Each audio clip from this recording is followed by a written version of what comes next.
Hey, what's up everybody, it's your boy Proftrof, and we're back again with another video from another YouTuber, as usual. This is MandaloreGaming. Y'all said this dude cool as fuck, that I should check something out from him.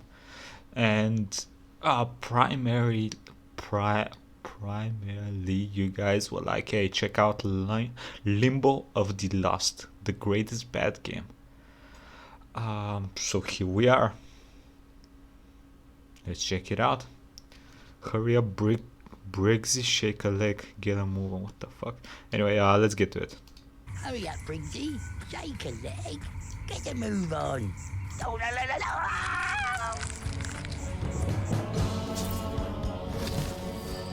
Oh boy, this is gonna be a wild ride, huh? A few weeks ago, a game called Hunt Down the Freeman was released. To put it bluntly, it's abysmal. There are feature-length videos talking about how bad it is. On top of that, it was using assets that appear to be stolen from other games. Oh, and stalker. mods. I saw some people calling this the biggest scam in gaming, but I remembered a story very similar to this one, and not too long ago actually. Imagine a game that stole at least 10 times as much stuff but got a physical release. Well, it's here. It's actually right here on my desk.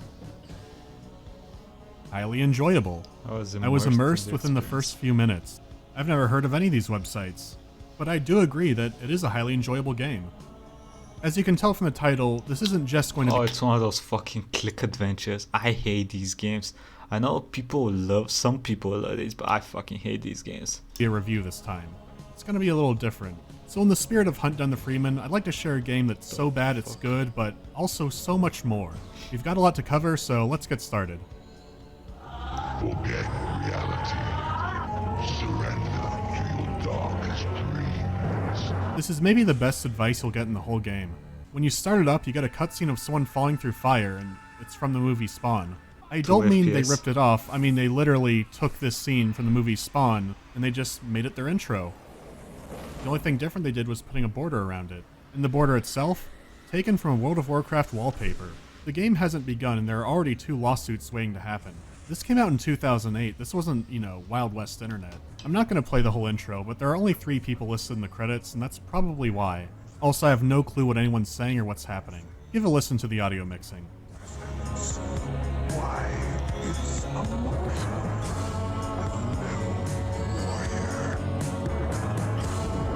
The dead do not welcome the presence of the living. This will come up again later, but even if you could hear them, it wouldn't make a difference. Finally, we get to the prologue, featuring a vaguely adjusted Battle for Middle-earth loading screen. Then, it begins. Yo, Battle for Middle-earth, it's a very good game.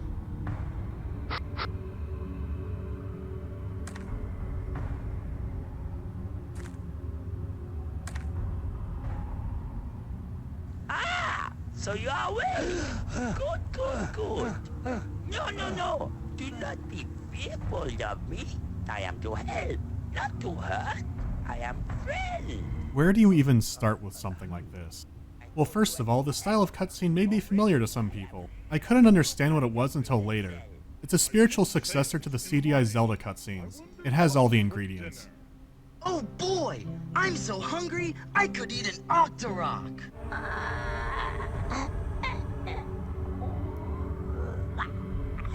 Arak doesn't tell you about your backstory or why you're there, but he tells you to stay away from the Dark Ones. Well, I guess he tells the main character Briggs, because you, the player, are a character. Yes. Look, they're on the other side. Whoa. When you finally get to playing, it seems like any typical adventure game. Limbo the Lost is entirely in 2D, which is awkward. At best, the Briggs model just seems out of place compared to everything else. At its worst, the game just doesn't know how to handle him. A lot of the backgrounds look jagged and awful, and in theory, this could be fixed with anti-aliasing. I tried setting it up to maximum, and as far as I can tell, it doesn't do anything. Oh right, like I just said, this is a 2D game, so that's a screenshot. Why have the option? That is incredible. Sometimes character sprites will double over each other in different positions. The art style can change every other room. Basically, the visuals are a mess on a technical and artistic level. Some people play adventure games to explore aesthetic. Brother, I've played hentai games with better everything than this shit. What the fuck? And they're usually made by one person. Pleasing worlds, and this isn't one of those. And Limbo one of the Lost hand. keeps you No, entertained the by being hand's on half his freak dick. show and half scavenger hunt. For example, the first room you're in, stolen from Return to Castle Wolfenstein.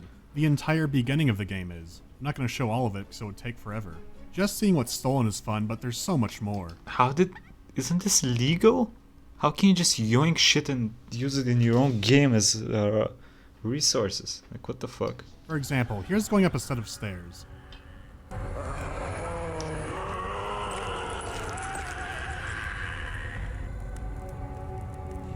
That's never explained, it just happens.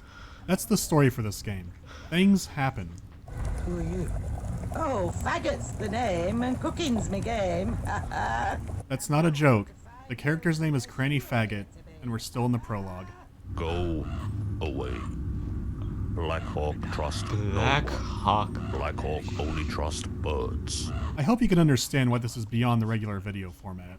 This is going to be a house tour / history lesson of an insane asylum. That's a good I'm not going name. to show all the good parts, but I'm Black going to break Hawk. some things down, show some stolen stuff, and show how it doesn't work. If you've seen some of my other videos, you'll know that I'm no stranger to sound issues in games. However, Limbo the Lost has a unique one that I haven't seen anywhere else. What is this game? There are no audio options, not even volume control. Fair enough. I can just lower it in the volume mixer. This works for a little bit. Whoa, what happened? The sound level just jumped back up. Whenever you change a room, your volume spikes back up to your default. I've never seen something like this. I can only guess it's running some kind of check every time it loads a new room and then sets your audio up. Shh. Grunger. The big technical issue is that the game is prone to crashing. It seems to be random, but right here, I can swear that Briggs crashes the game.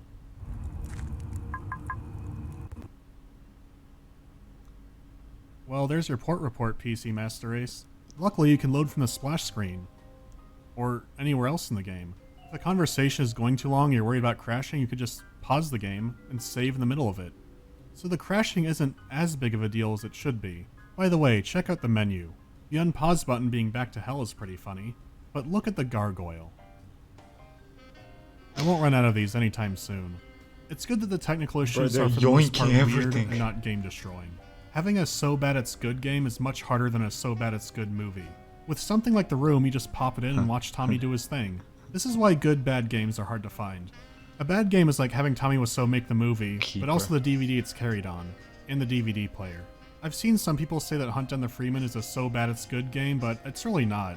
If you're spending more time lost or feeling frustrated than That's a laughing at the Beretta. works of a madman, it's just not a good bad game. I don't think games that are designed to be broken like Goat Simulator should count for the category, but I'm not the expert. There's just something special about seeing someone's different brain working at full capacity on a passion. Limbo of the Lost started development sometime in the early 90s, so nearly 20 years went into this. So the fact that it's functional and relatively hassle-free on a modern system is a blessing. So now I'm going to show you how the game is played. The interface is very simple. You can right-click anywhere in the game world to open up a Ouija board. On an object, you can sense it. I'll be honest with you, if 20 years of my life went into this, I might as well, right? Like, look at it, take it, or perform an action on it. In reality, you'll only be using 3 of these and not sense because it's useless. It's your sense of smell, but most things in the game you can't smell. No sense, no feeling. 99% of objects in the game will say that. When it comes to inventory, you just mouse to the top of the screen to access it, and you can use your actions on these items as well. For example, if you have a letter, you could use the look command and then read it. Wait a minute. Well, I guess Cranny Faggot likes a drop of the hard stuff, but the menu. Ah. Let me know if you see yo, anything they that I missed. yoinked Diablo 2. You fucking disrespectful pieces of shit. You yoinked shit from one of the best games ever made for this horrendous piece of shit? How fucking dare you? But the menu. Ah. Let me know if you see anything that I miss. Anyway, some of the letters only open main menu options. You won't get all the letters until about the last 10 seconds of the game. 10 Since you also seconds click to move around as well, you don't need your keyboard for any of this. So the controls are fine and the UI is passable except for 2 flaws. That compass is always spinning. You might be saying, so what, it's spinning around. Well, just wait. When the levels will start turning into a maze, this is going to get into your head. To give it credit, it will stop moving when you mouse over an exit, but it might not always stop in the exact right place. Like right here, it stops moving for a moment, but I click there and I can't move off it. What's the point of it if it keeps moving all the time? Isn't the point of a compass to navigate shit. Why is it going bonkers? This game is annoying me. Oh my I'm god. not even playing it and it's annoying Finally, me. there we go. Interesting piece. I saw those skulls just everywhere. Well, once again, Where are it's they more from? Diablo. And a shield of all things. Oh, the shield. I think I had this. And it's more Oh, Diablo. shit. Yeah, I think I had this on my sorcerers at one point. Ah, god, my fucking sorcerers. I remember using my teleportation sorcerers to farm the first level, like the first boss of Act 1, for that fucking, like that peasant headgear. And people would used to sell it. Like my cousin used to sell that shit and he made decent cash from it back in the day. And a shield of all things. Interesting. Naturally, you expect bad adventure game logic for the puzzles. And don't worry, those are there. It just takes it farther into crazy person logic. So now I'm going to go through the game chapter by chapter and show things I thought were interesting.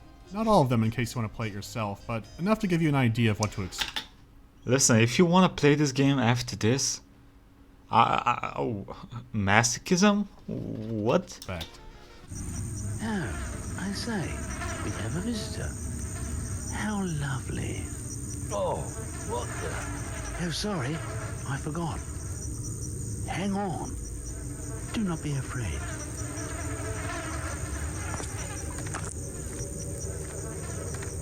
Is that better? Dungeon Master. The prologue is brief, but it serves as a perfect introduction to the game. Your main goal is to steal a key from the jailer known as Grunger, or Grunger depending on who you're talking to, and escape the level. To get the key, you need to make a sleeping potion and knock him out and snatch it from his neck, except he's already asleep. Huh. What's interesting is how they were able to weave the stolen backgrounds together into something consistent. This is Skyrim. This is the ship from Skyrim. What's interesting... I think. Right? Or is it one that keeps from... I'm pretty sure this is from Skyrim. That I might be wrong though, it looks kind of low texture for Skyrim. Fuck, what is this from? Now that I look at it, I don't think it's Skyrim. Jesus, what is this shit from? Interesting is how It's they were very able to familiar. weave the stolen backgrounds together into something consistent. Like I said before, the very beginning is from Wolfenstein, but Yes. the later parts of the prologue are from a different game, an Xbox hack and slash called Enclave, or Enclave depending on where you're from. This is what you would go out and rent before the Souls games were invented. Back in the day, we no, just not called it played Swede this. Souls, you know, because Starbreeze is Sweden. This looks a little bit like fuck, what was the Overlord? This looks like a little bit like the first Overlord. Would go out and rent before the Souls games were invented. Back in the day, we just called it Swede Souls, you know, because Starbreeze is Swedish. Sweet sauce. Man, this reminds you of the good stuff. Hey, this doesn't look that Anyhow, bad. I went on a sightseeing tour in some games to find the locations. A lot of the Limbo of the Lost backgrounds are really zoomed in or have the colors adjusted, but it's not enough to hide it, especially if someone's looking for it. However, Enclave is integrated into the game a little bit differently than the others in one area. In the prologue, you meet a trapped character who's hanging in a suspended cage, and he doesn't shut up. It's a joke that goes on way too long, but I like the skeleton in the background. You need to collapse the cage so you can grab his arm and then throw it into the sleeping potion you're making. You go to the room above the cages and see the two ropes suspending them. There's a huge lever in the room, but it does nothing when you try to action it. Plus, I can see that these ropes are attached to a gate. Meanwhile, I found the same room in Enclave. They did try to hide this a little bit more by flipping the screen around. Wow. Good hustle. So you pull Wow. the lever and it raises the gate. The one you can clearly see. In Limbo of the Lost, you have to be Captain Kleptomaniac to put together a torch and then burn down the rope. Oh, la, la, la, la. Oh, oh, oh, oh. It's me. Uh-oh. This is terra firma. Meanwhile, no, he can't slash the ropes. Maybe they thought that the puzzles were too similar, so made their own torch puzzle to differentiate from it. But in that case, why leave the lever there? Did they not have anybody who could Photoshop it out? I haven't gotten there yet, but it's not even the most blatant plagiarism. Not even close. So what came first, the torch or the Y'all hear that lever? shit? Was the puzzle based around a stolen level, or did the puzzle come first and they just made the level fit into it somehow? Well, I'll be honest with you, this dude probably put more effort into this video than they did in 20 years into this fucking game. By the way, I need to pause for one second. Okay, I'm back. Sorry about that. I think I have the answer. Remember when I said it was in development for nearly 20 years? Yep. Well, they released a demo in 1995 for the Amiga 32. The 88th issue of the Amiga Computing magazine only had some images of it, but the 11th issue of a magazine called Amiga CD32 Gamer had a demo. I need y'all's opinion on this. I'm gonna be honest with you, this looks better than the actual fucking game. The art style here looks better than what they have in the game. I'm gonna be honest with you, this looks better for me.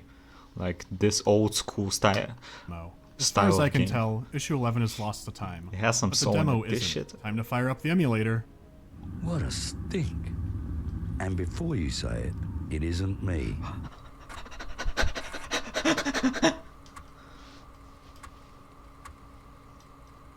Man, gaming used to be so much better back in the day. Forget reality.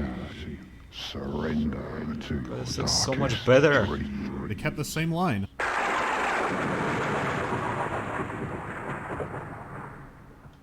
Wow, it'll have hordes of monsters. I've got to admit, this game looks a lot nicer than the one they released. Yes. Start. Try logic. The Amiga version is actually more of a pain because you have to cycle through more options with the mouse by right-clicking. It's a locked door. What makes it unbearable is if you don't do something for 7 seconds, he stops the game. Hello? This is also a timed demo, so I don't want to have to keep restarting it. Oh. It's jeez. really reminding me of CDI Zelda now. But wouldn't you know it, it's the exact same first puzzle. Grabbing the torch, combining it with the human fat, and lighting it in the cauldron. The exact same They thing. should have kept this art style. This brew's designed to chew, not spew. What a weirdo. This demo is going to have some more importance, but I'm going to put it aside for now. The demo proves that, on some level, there was an original game being made, so it wasn't a complete sham of grabbing things from other games and designing it around that. That being said, there are stolen elements that are just lazy. For example, all the signs are using a Lord of the Rings font. Why not use a font that doesn't need a license? It's a shame because the elements that are original are genuinely bizarre and funny. What the? Phew. So how bad do the puzzles get? The sleep potion isn't that far-fetched, except you also need the jailer's snot to complete it. Plus, you get your first taste of crazy person logic. Cranny's potion calls for liquor, so you'd think you could find some liquor somewhere, but you can't. You fill a jar with water, combine it with a worm, and then you have tequila. That's dumb, but only a taste of what's to come. I'm back.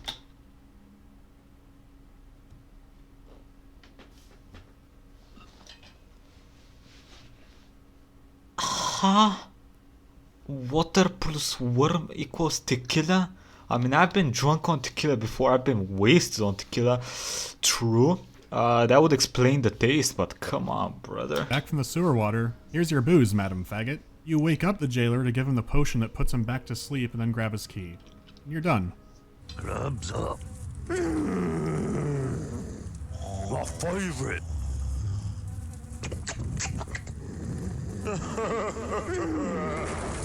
Aren't you in front of him? Chapter complete.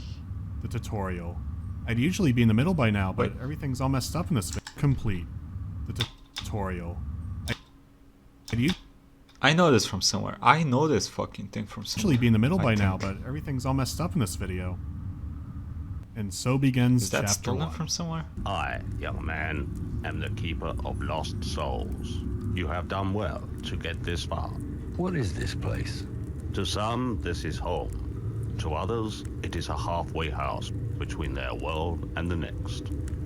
This is the keep of lost souls. So tell me, am I dead? What the? Yeah. Let me give you this. Sorry about that. Don't know what came over me. We are off to an excellent start. This is when the levels start to open up and the true madness begins. There are a bunch of coffins you could grab items from, but several of them are red herrings and they don't do anything. There are also 3 items, 2 of which you need to complete stuff, but you can only hold one at a time. One gift to rule them all. Some of the investigating is odd and lacks visual cues. I use take on that's an a empty eye skull. socket, and I get a glass eye out of it. Why not just have an eyeball there? Chapter 1's beginning is all about teaching you not to trust what you can see. Like crossing this bridge that has rotting planks that are breaking apart. All the items I collected didn't help me out, but here's the answer. You go to the entrance of the level and pick up an entire coffin lid. Now you could use it on the bridge to cross. That doesn't look safe to me. Your perspective really gets thrown. A bridge has rotten wood on it. That means it cannot take that much weight. So you put more weight on it, and that allows you to cross. Off in this level. Not long after, you find what looks like a satanic dog bowl. Fluffy. Oh, don't tell me. Oh, I was really expecting the dog from Harry Potter. Or maybe the model from the game. Hey, are you asleep? It's gonna be a small dog, isn't it? Oh, Oh my god, they did it. Alright, I see it. And stop. What the fuck is that? Actually, they are 3 separate dogs, so it's not a complete ripoff. Oh. But then why only show one dog bowl in the cutscene? The world may never know. To keep the dogs distracted, you have to put a bone in each of their bowls. For every bone you put in, a gate opens up. This room is a 3-door hub to the rest of the level, so ideally you want all the doors open at once. The only place you can get a bone is from the first room, but you can only carry one at a time. It's about a minute trek each way, and there's no special event or challenge, it's just to waste your time.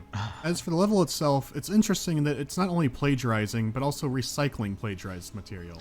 It's mainly Painkiller, the Catacomb level to be exact. All they did here was slightly angle the screen. It's mainly Painkiller. Painkiller. Yo, I have not played this game in so long. Yo, I used to play the shit out of this game when I was a kid. This game was so fucking fun. I knew about this game before I knew about Doom. I'm gonna be honest with you. I didn't know what Doom was when I was playing this shit. Catacomb level to be exact. All they did here was slightly angle the screenshots they took and sometimes slap some signs around. Dead Man's Drop, Dead Man's Curve, Dead Man's Gorge. I wish I was dead. I wouldn't call it a maze because there's only so many directions you can go, but it is annoying. Like any average adventure game, some stuff you can figure out on your own, but others are just deranged. Oh, thank you, Black Hole, but really, there's no need for... Shh. No buts. Now, go. Do you know what? Every gift tells a story.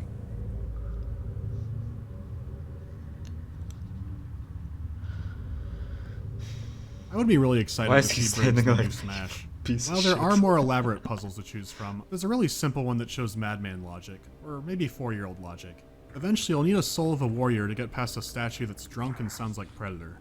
You need to switch the real green soul bottle with a decoy that you make yourself. So you fill up an identical looking bottle with water, that's a good start, but what do you mix it with? You use a bag of saffron.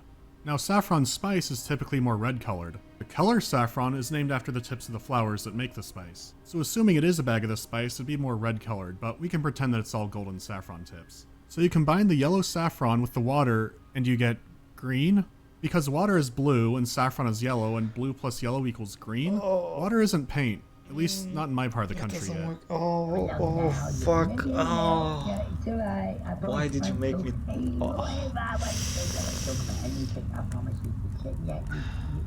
The first level also has the first of 3 hidden items. You can only see it if you aim for the left of the stairwell here. It's not Yo, horrible. I'm starting to feel bad for MandaloreGaming for having to play this piece of shit. Oh, brother. I'm sorry. I'm sorry. Horrible, but a little too out of the way. Rest assured, each one of these will be worse than the last. Ah, my favorite.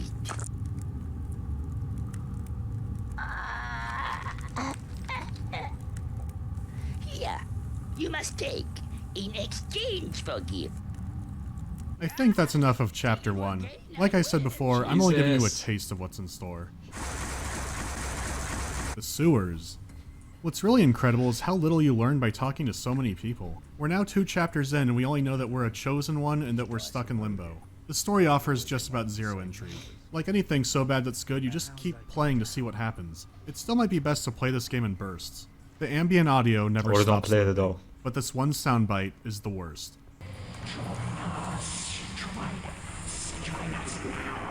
It's roughly every 2 minutes. It's Join roughly us, every join 2 us minutes. It's also a stolen sound effect from the Hammer Hansen Thief. What's wrong with this The dude? sewer/swamp level has the most plagiarized things I could recognize without looking stuff up. The first screen, once you pass into the sewer, is from Vampire the Masquerade Bloodlines. Most of the...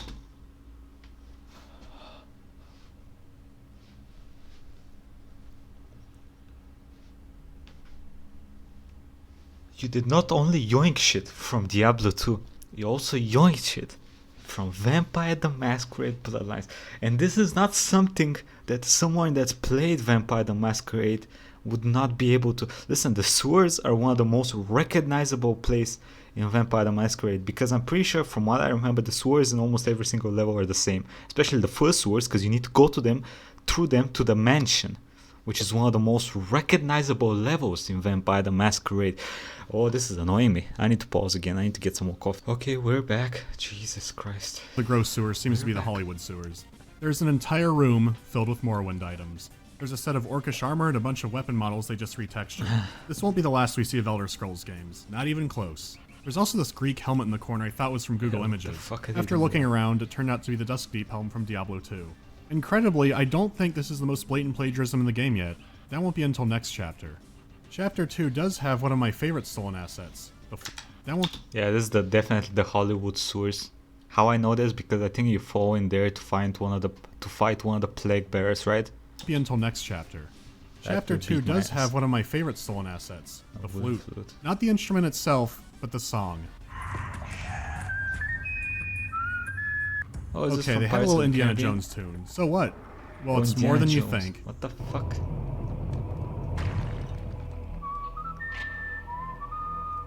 They didn't bother to whistle the tune themselves, but instead took an Easter egg from Serious Sam. That is impressive. What is As for the this game, thing? it's very similar to Chapter 1. Once A again, there are rat on 3 main steroids. doors, except this time you can only open one at a time. Innovative. The puzzles themselves are becoming more cruel, both narratively and mechanically. Can you see the important item in this room? It's not this panel, not this jar, not the glowing picture on the wall. It's a piece of wood on the back desk. You can only click on Wow. about 2 pixels of it, so you can mouse right over it and miss it. This is the Wow. second worst hidden object in the game. As for narrative, at one point Briggs sneaks up on an old man and then puts an iron bear trap over his eyes. That seems a bit excessive, so why would he do that? To take his pen and ink. Reality is slipping. There's some lovely filth around here. Who are you? Go on, clear What off. the fuck? Oh neat, Thor's hammer.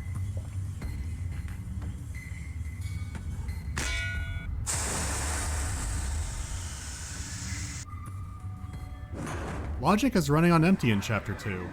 So now we're gonna move on to the only real plot and character driven level in the game, Chapter 3.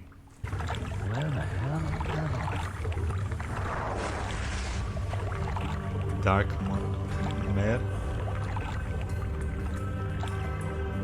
Why are they zooming so close? Why is the music double overlaying? Darkmere. He's very, very worried about you, and I'm a little bit worried myself about being worried about your friend, being worried about you, being worried about this, and I want you to take it so I don't have to worry no more. Oh, thank you, but who?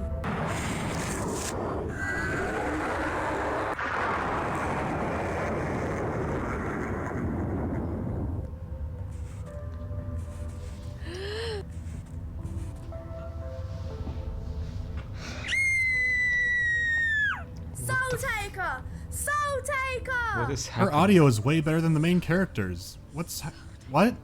Darkmere is the first time you can learn more about the inhabitants and where you are. It's refreshing. After doing random tasks with very little story drive, it's nice to have some narrative. Briggs has been accused of being a monster called the Soul Taker. You're imprisoned in a very familiar looking cell, but it's not for long. You find your way out.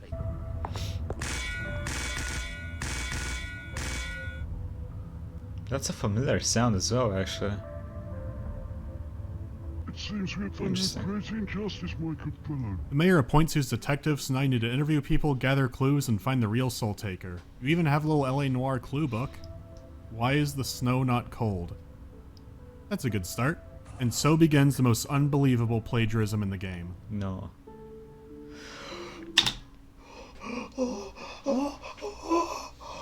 They... Brother. Oh, Jesus. How can you...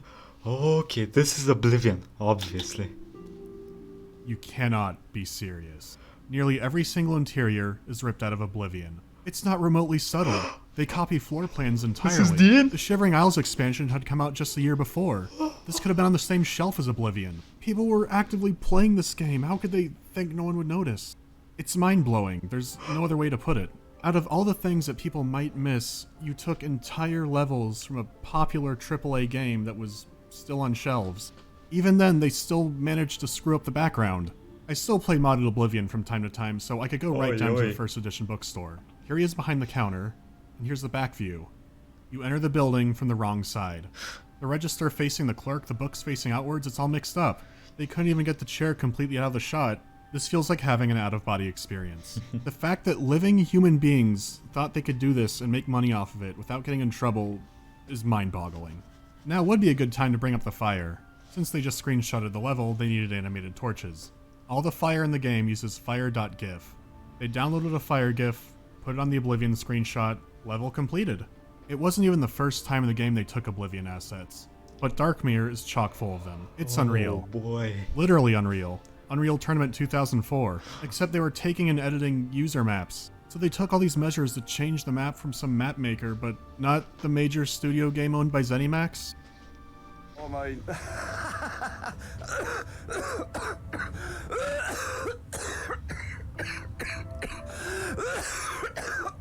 Come on, brother.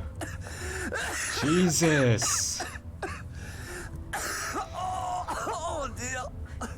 I can never return to first edition. So, what is there to see in Cyrodiil? There are several interesting characters. You might not be able to talk to them for long, but what's there is really good. Much like the real Oblivion, however, it's held back by the amount of voice actors they had. Much of Darkmere's population is voiced by one guy pitching his voice up and down or making funny voices. It seems we have done you a great injustice, my good fellow.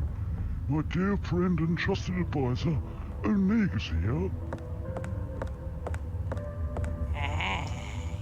Can I help you, miss? Actually, it's Mr., not Miss. What? You can't be my sister. I haven't even got a sister. Mister, I'm a man. For an age, it seems that this has been going on. One after another they disappear. Souls taken. There are two actors with better equipment, but they have their own issues. Sometimes you can hear the click of someone starting to record it in the background. My pleasure, Mr. Detective. Now, you sure nothing takes your fancy before you go? Detective? I say, detective, we found another one.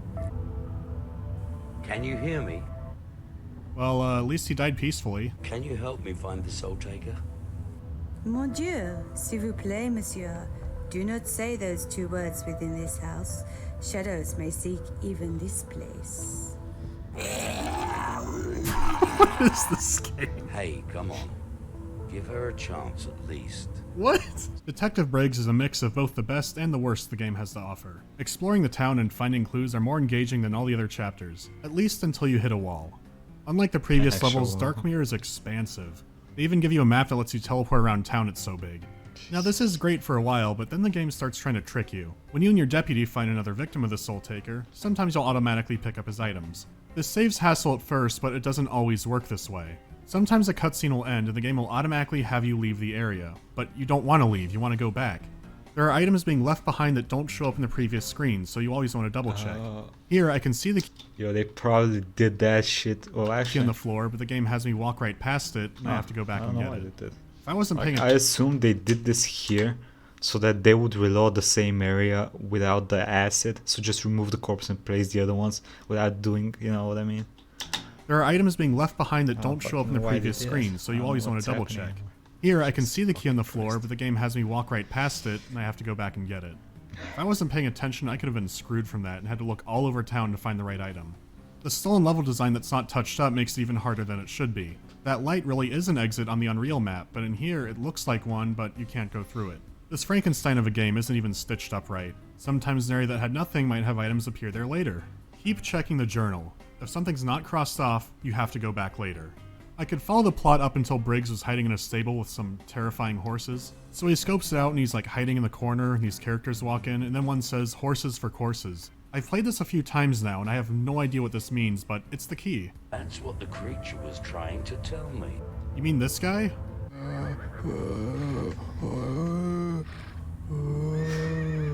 There was only one point when I was really stuck, and it's a nightmare. At some point when you leave first edition books, you get hit with a snowball. Whoa. The note says there's more than one way in, and I'm glad the game points it out. I'm serious, there's so many typos and spelling errors that you might think differently.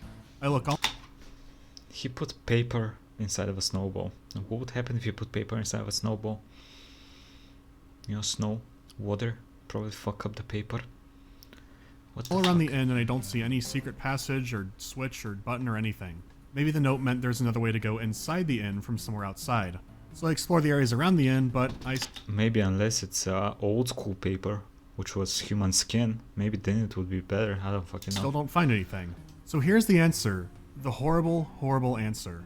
First, you have to go behind the bar to a very exact spot in the corner. Then you mouse around for a magic pixel. No text prompt comes up, your hand just changes shape for about half a second. You have to be standing in the right place, so I have to keep waving around to do it right. Jesus. Oh, nope, there we go. Now you're in the Secret Oblivion dungeon. That, by far, is the biggest blocker in the game. Now I can just grab these Baldur's Gate cloaks and be done with it. When I finally found the big piece of evidence, I nearly had a stroke. I'm gonna leave that as a surprise. When you have all the evidence, Briggs brings it to the court. Not since A Time to Kill has there been a speech quite like this one. He's trying to reach a word count. No. This is an evil, greedy, corrupt society, whose lust for wealth and power means that they will stop at nothing to get what they want. The landlord of the very aptly named Inn of Sins. A fine, upstanding people, ladies and gentlemen. These people that you know and recognize. Take a good look. I timed it. This goes on for 7 minutes and 45 seconds, and you cannot skip it. It actually sounds like an essay being read aloud. He drags out every piece of evidence you found. I could feel myself being pulled into the void when suddenly one of the greatest cutscenes in video games begins. Ladies and gentlemen, I give you your Soul Taker.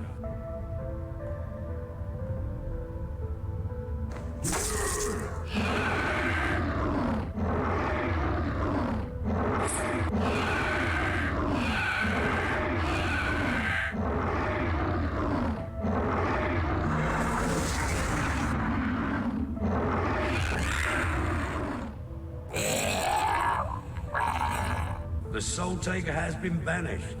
Your mare has been returned.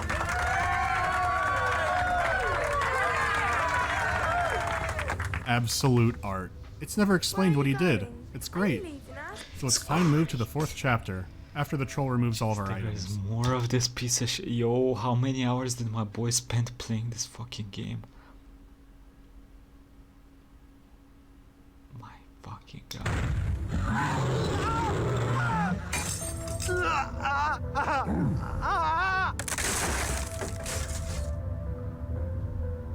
Who do you think you are throwing your weight around like this?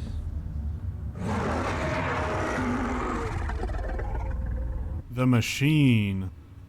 Chapter 4 sucks. Not in a funny way, it just drags out too little for way too long. As far as I know, this map is made entirely from Unreal maps. Way too few. This is a case study in how not to pad out your adventure game. It has a map similar to Darkmere, albeit much smaller. All of the numbered tower locations are completely identical, except some have items. Tower 1 and 2 have nothing, a complete waste of time. Tower 3's only item is right outside the train. There's no reason to explore the rest. So there's not a lot to see, but the game knows it. There are 2 objects that really stick out, but you can't interact with them at all. You have to do other minor tasks, and then they show up and you can pick them up. I don't know why this bothers me so much. Possibly because it was something I expected, but it didn't happen until now. The only good things about it are the cutscenes. There's only a few of them. You can beat it all in 10 minutes. So now's a good time to talk about background stuff before the final chapter. Oh my god, the whole country is a circle. I, madam, am Benjamin Spooner Briggs, Captain of the Mary Benjamin Spooner Briggs, Captain of the Brigadier Mary Celeste. I like Briggs as a character because he's a goofball, but you don't learn a lot about him. You can learn some things from the bonus disc. It's an enlightening piece of media. For starters, it has an entire intro cutscene that's not in the game. Yeah, when you're just thrown into it all with no context, this was supposed to be in front of it. Why it's not actually in the game, I have no idea. It has an intro, credits, titles pop up, and it's way more elaborate than the one the game has. I can only put it down as another mystery. Anyways, the weird vampires in the intro are brothers named Destiny and Fate. But aren't those the same thing? I guess Destiny usually has more positive connotation than Fate, but still. Anyhow, Briggs gets lost in the Bermuda Triangle. It has some live action footage that people debate over the source of, but they definitely didn't make it. It explains that Briggs is on an island and his actions will determine the future of mankind. Those are higher stakes than what the intro implied. Wait, that's the Crisis demo. Maybe they scrapped it because they knew they weren't allowed to use that. It's still incredibly vague, but better than what the game came with. It even shows why Briggs is flying through the big hell portal from Spawn.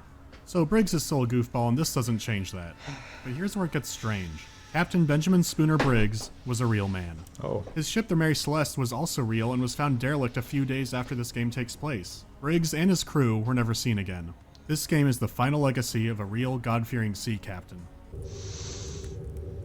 Poor guy's probably turning in his grave. Grab your Chicago style and get on JSTOR, it's time to learn. Limbo of the Lost was a book originally published in 1969. It got republished in the 70s as Limbo of the Lost, Actual Stories of Sea Mysteries. There were several articles and a few books talking about the Bermuda Triangle before this one, but this helped popularize it. The real course of the ship was nowhere near the triangle, but here's where things get a little tricky. So I went to my buddy Tex from the Black Pants Legion. He's done historical work specializing in maritime history, so he'd be perfect. At this point, I knew that the real Mary Celeste was one of those weird sea mysteries. It was found derelict near Portugal with no crew, all the cargo intact, but a missing lifeboat. Some of the sails and rigging were damaged, but that was about it. Now here's where things get complicated.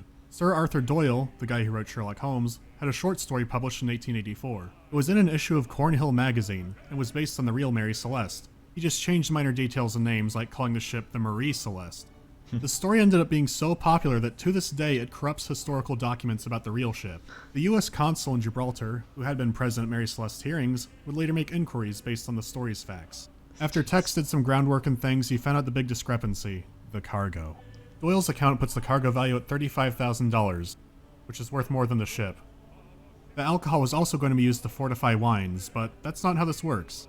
The real ship had 1,701 barrels of denatured alcohol, most likely pyridine and methylate spirits. This wouldn't be how port and fortified wine were made. They would use a neutral grape spirit, most likely locally, not from overseas. Not to mention that port was mainly a cocktail mixer in the Victorian era. Shipping booze across the Atlantic to make ratchet peasant wine would have been stupid and expensive. So any account saying the cargo is worth $35K and being used to fortify alcohol is wrong, and written by brainlets. This eliminates most accounts of mutiny and aliens. So was Briggs eaten by his crew? This eliminates most accounts of mutiny and...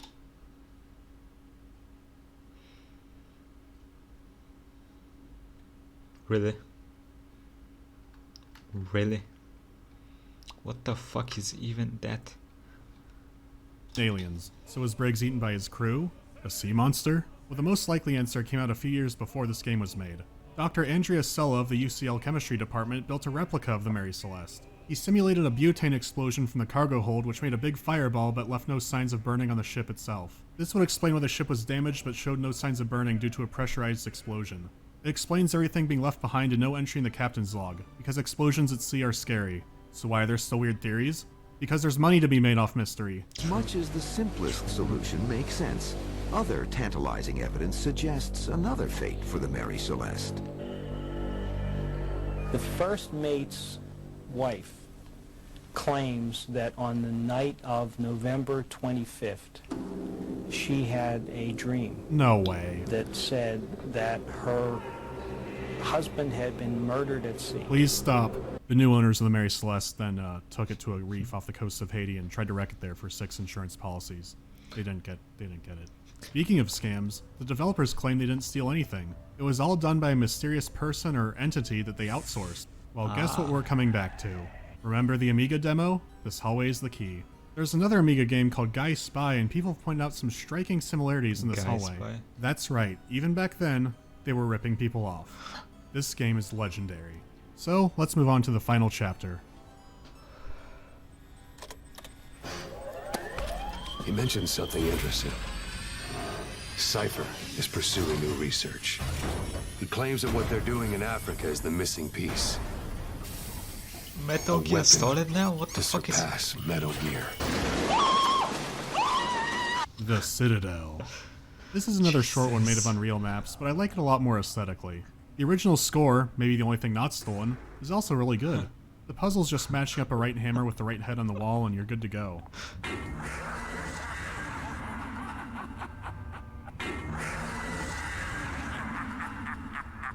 Still, for the final level in this adventure, it seems like a letdown. It did seem rational at first. After all, they couldn't expect a ton of people to get this far. But then the true final challenge began. Oh no. It's very dark down here.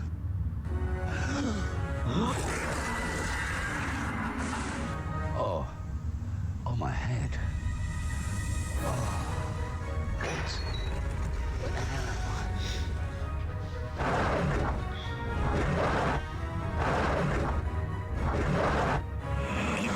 was the dudes from the intro that was not in the intro. Dark One knows you. Where is the seal? The Chosen commands your death. You have closer to me.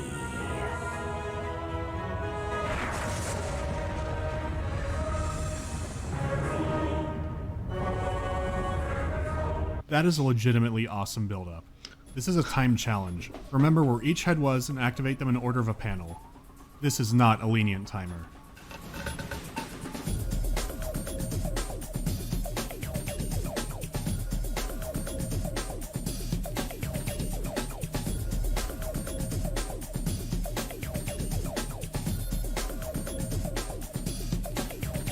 I got all the symbols, but now there's letters. Looks like destiny. The timer keeps going and you don't have time to screw around. You're gonna be at the bottom, so you need to get those letters in as fast as you can. Once you do, you've won it all. I'm saving the best ending for last. This comes after. Fate is upset that Destiny has beaten him, and so they opt in for a double or nothing. That's right, they were already teasing a sequel. We both know a lot of reasons why that's not gonna happen. For those same reasons, I would highly recommend checking it out, or getting a copy. Unsurprisingly, there were a lot of legal issues after this game came out, so the retail boxes got pulled. At the time of this video, you can still find wrapped copies for $15 to $20 US, but those won't last forever. This isn't getting a digital release or an enhanced edition anytime soon. For all its problems, it's such a bizarre and funny experience that, for someone like me, I couldn't help but keep going. And nothing reflects its spirit better than the real ending. Thanks for watching. These videos are increasingly harder to make due to scheduling issues, but I'm trying to do it when I can. At some point in the near future, I'll have a special showing of this game on Twitch, same name as the YouTube one. If you stuck around this long, thanks again, and here's the perfect ending. I can't see a thing.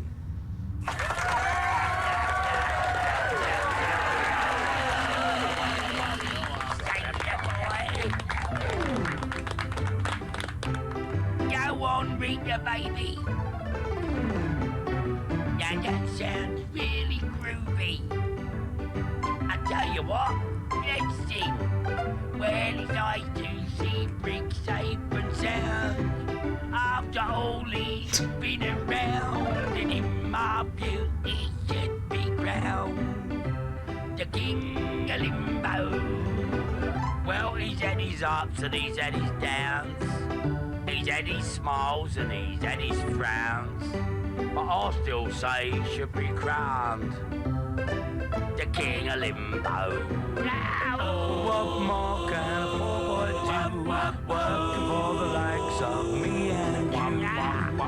What more can a poor boy say? But I could use your help in any way.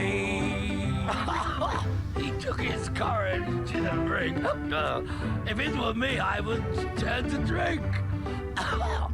Well, that's the reason I think he should be the king of Limbo. Yeah, he had to fit enough sins, but at least he kept his leggy limbs. I think that we should be crowning him the king of Limbo. Take it away with you, baby. That's cool.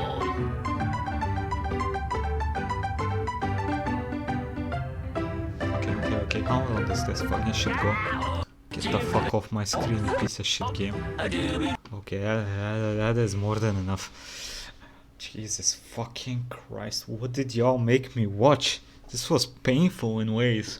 I mean, I enjoyed this dude, the MandaloreGaming, he seems like a cool dude, but... oh, fuck me. Ah, oh, Jesus Christ. Anyway, like, comment, subscribe, and I'll see you next time, everybody. Have a nice fucking day.